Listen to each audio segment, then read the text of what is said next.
आप देख रहे हैं नव चेतना मंच।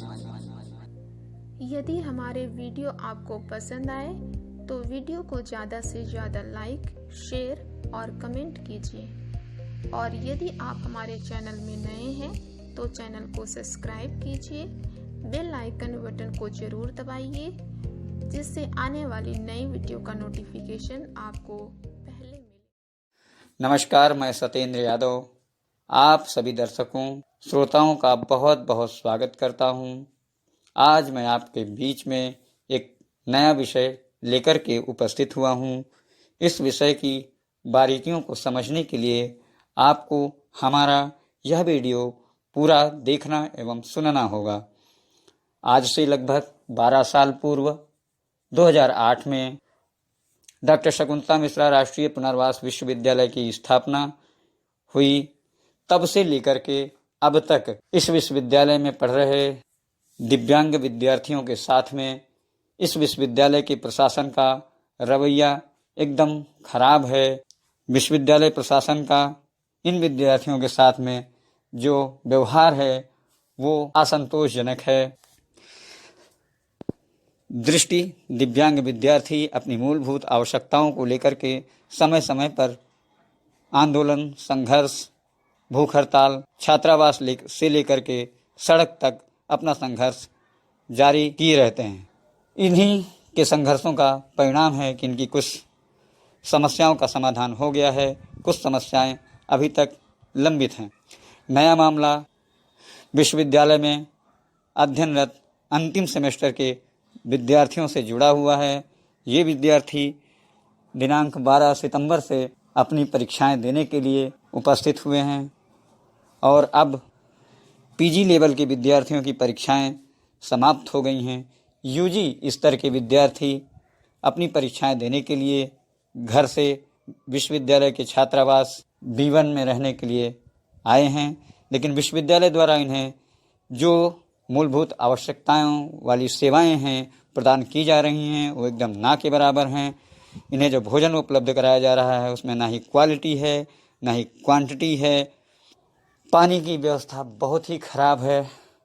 तो आप सब यह समझ सकते हैं कि जब विद्यार्थियों को जीवन जीने का ही अधिकार एक तरफ से यहाँ के प्रशासन ने छीन लिया है, जो मूलभूत जो पानी है, हवा है, भोजन है, यही इनको सही से प्राप्त नहीं हो रहा है, तब ये ऐसी स्थिति में ये अपनी सही से परीक्षा कैसे दे पाएंगे, यह सब आप समझ सकते हैं। तो आज हमारे साथ में हमारे सहयोगी मोनू सिंह जी हैं, जो शकुंतला मिश्रा विश्वविद्यालय के अंतिम सेमेस्टर के विद्यार्थियों की कहानी के हिस्सा भी हैं। तो उन्हीं की जुबानी हम सुनते हैं कि क्या स्थिति है डॉक्टर शकुंतला मिश्रा राष्ट्रीय पुनर्वास विश्वविद्यालय लखनऊ, जो उत्तर प्रदेश की राजधानी है, वहाँ पर ये स्थित है। तो मोनू सिंह जी, आपका बहुत बहुत स्वागत है आपके अपने चैनल नवचेतना मंच पर।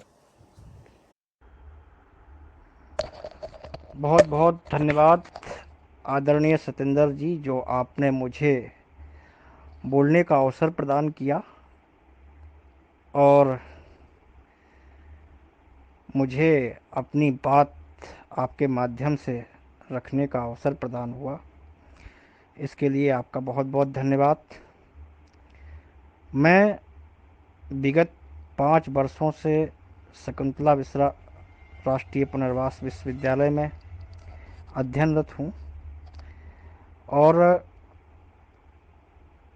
हमारे समय से लेकर आज तक कई बार आंदोलन भी हुए हैं कुछ बुनियादी सुविधाओं को लेकर, लेकिन आज तक किसी भी समस्या का जिस तरह से समाधान होना चाहिए नहीं हो पाया।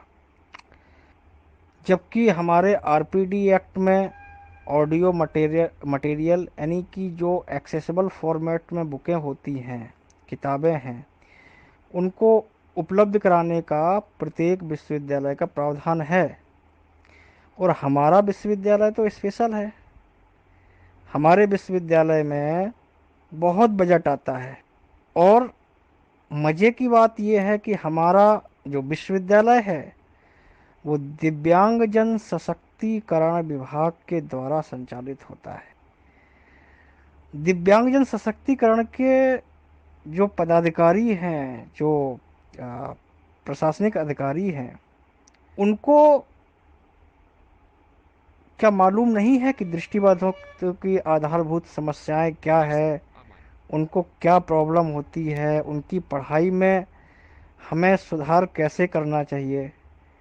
कई बार हवाला दिया गया कि ये विश्वविद्यालय नया है, 2008 में इसकी स्थापना हुई है, लेकिन आज 2020 हो गया है और बेसिकली ये विश्वविद्यालय दिव्यांगों के लिए ही खुला था।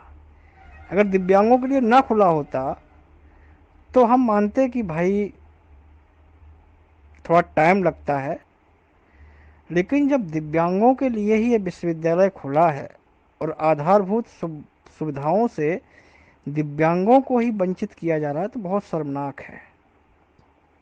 और किसी भी प्रशासन के जो अधिकारी हैं, यहाँ तक कि हमने राज्यपाल महोदय को भी ज्ञापन सौंपा, लेकिन कोई उचित निष्कर्ष नहीं निकला।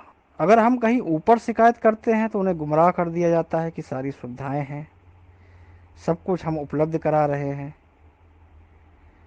तो और दूसरी बात, लखनऊ में कई तरह के एनजीओ कार्य कर रहे हैं, कई तरह के एनजीओ जो ये दम भरते हैं कि हम दृष्टिबाधितों के लिए बहुत कुछ करेंगे, दृष्टिबाधितों को हम बहुत आगे बढ़ाएंगे, पर उनकी नाक के नीचे विश्वविद्यालय में निरंतर समस्याएं चलती रहती हैं, उन्हें पता नहीं चलता। ये समस्या कैसे सॉल्व होगी जब तक ये जो एनजीओ है ना, ये अगर वाकई में कुछ करना चाहते हैं तो इन्हें इस विश्वविद्यालय की ओर जरूर ध्यान देना चाहिए। और अभी मैं रिसेंट इशू पे आता हूँ। 12 तारीख को मेरा परीक्षा थी, मेरा एग्ज़ाम था, और मैं 11 तारीख को डॉक्टर शकुंतला मिश्रा राष्ट्रीय पुनर्वास विश्वविद्यालय पहुंचा। ऐसी विषम परिस्थितियों में आप एक बात बताइए, जो लोग ये देख रहे हैं वो भी सोचें इस चीज़ को कि अगर हम 11 तारीख को जा रहे हैं, सब कुछ हमारा सही है, 12 तारीख को हमारा एग्ज़ाम है, तो हमें दोबारा से हॉस्टल फॉर्म भराने की क्या आवश्यकता है। आपके रजिस्टर में हमारा नाम दर्ज है, आपके पास हमारे पास हॉस्टल का आई कार्ड अवेलेबल है, हॉस्टल की ओरिजिनल फीस रसीद अवेलेबल है, उसके बाद इतनी फॉर्मेलिटी, और वो भी जानते हो कि दृष्टिबाधित बच्चे हैं या फिर जो प्यार से विकलांग हैं, उनको दौड़ाना। आपकी यूनिवर्सिटी में फ़ोटोकॉपी की व्यवस्था नहीं है, आपकी कॉपी में कोई प्रिंट आउट निकल नहीं रहा है आपकी यूनिवर्सिटी में। अब हम 4 किलोमीटर दौड़ के जाएं, उसके बाद आप एक एक, या फिर आप पहले से ही सूचित कर दें कि भाई इन दस्तावेज़ों की आवश्यकता है, आप हॉस्टल आएँ तो ये सारे दस्तावेज लेके आएँ। आप एडमिट कार्ड देख रहे हैं, और मज़े की बात यह है कि आप समय सारणी ले रहे हैं जो कि वेबसाइट पे आपकी अपलोड है। आप सब्जेक्ट वाइज, क्लास वाइज समय सारणी स्वयं निकाल के देख सकते हैं कि किसका पेपर किस डेट तक है। खाने की समस्या, मेडिकल कॉलेज से खाना बन के आ रहा है, खाने का कोई टाइम नहीं है, दोपहर में 2 बजे आ रहा है, शाम को 12 बजे आ रहा है, और वो भी खाना ऐसा कि जो व्यक्ति स्वस्थ अच्छा खासा घर से जा रहा है वो बीमार हो जाए। हम ये नहीं कहते कि आप हमें पेट भर के खाना दें या फिर बहुत अच्छा खाना दें, पर एवरेज खाना दें। 12 तारीख से 18 तारीख तक जैसे हमने दिन काटे हैं, वो तो लॉकडाउन में भी शायद ऐसी समस्या हम दिव्यांगों को नहीं होगी, हम दृष्टिबाधितों को नहीं हुई होगी।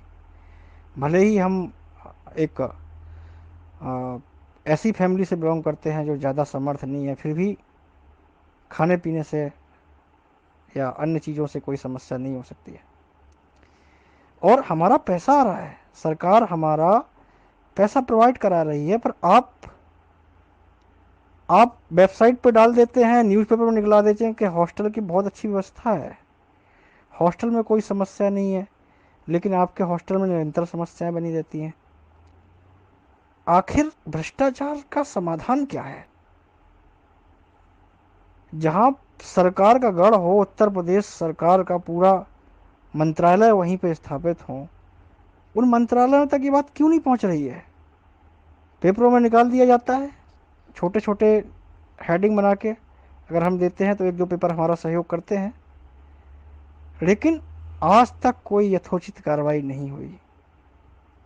और हद तो तब हो गई जब मेरा 18 तारीख को एग्ज़ाम खत्म हुआ और 19 तारीख को हमें वहाँ से आना था, तो हॉस्टल सुपरवाइज़र प्रवीण ने कहा मुझसे कि आप आज ही निकल जाइए वरना रात में आपको खाना नहीं मिलेगा।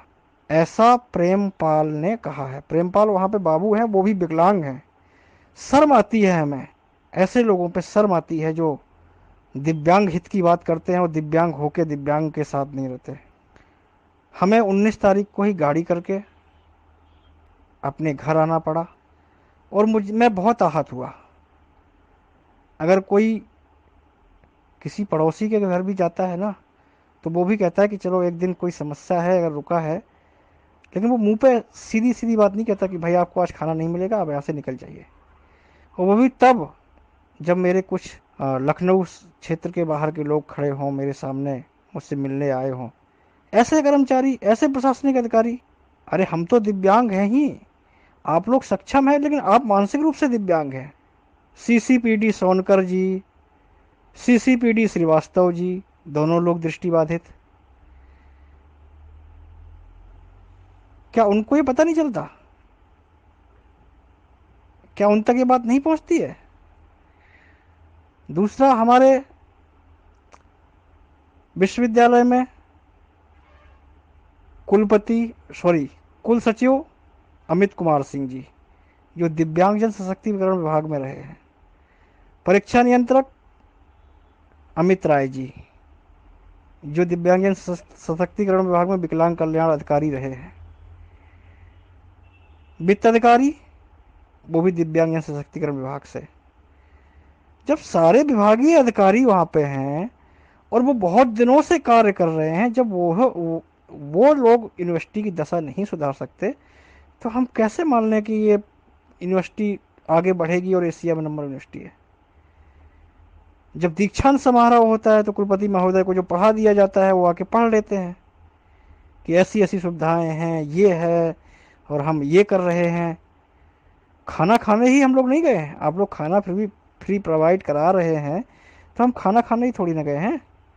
हम लोग को पढ़ना है, हम लोग को अपने जीवन में आगे बढ़ना है। मेरा सभी साथियों से निवेदन है कि इस वीडियो को ज़्यादा से ज़्यादा लोगों तक पहुंचाएं, ताकि ये जो लखनऊ का प्रशासन है इस तक हमारी आवाज़ पहुंचे और ये लोग नींद से जागें। और जो संगठन है, जो लोकल लखनऊ के, उनको भी ये बात पता चले कि ऐसी ऐसी समस्या है। और काफ़ी प्रशासनिक अधिकारी तो उनके संपर्क में भी हैं, उनसे बात करें ना कि आखिर समस्या क्या है, क्यों ऐसा नहीं हो पा रहा है। बजट की कोई समस्या नहीं है, अब विश्वविद्यालय के पास बजट बहुत है। और मैं पुनः सतेंद्र जी आपको बहुत बहुत धन्यवाद देना चाहूँगा, जो आपने मुझे अपनी बात रखने का मौका दिया। धन्यवाद।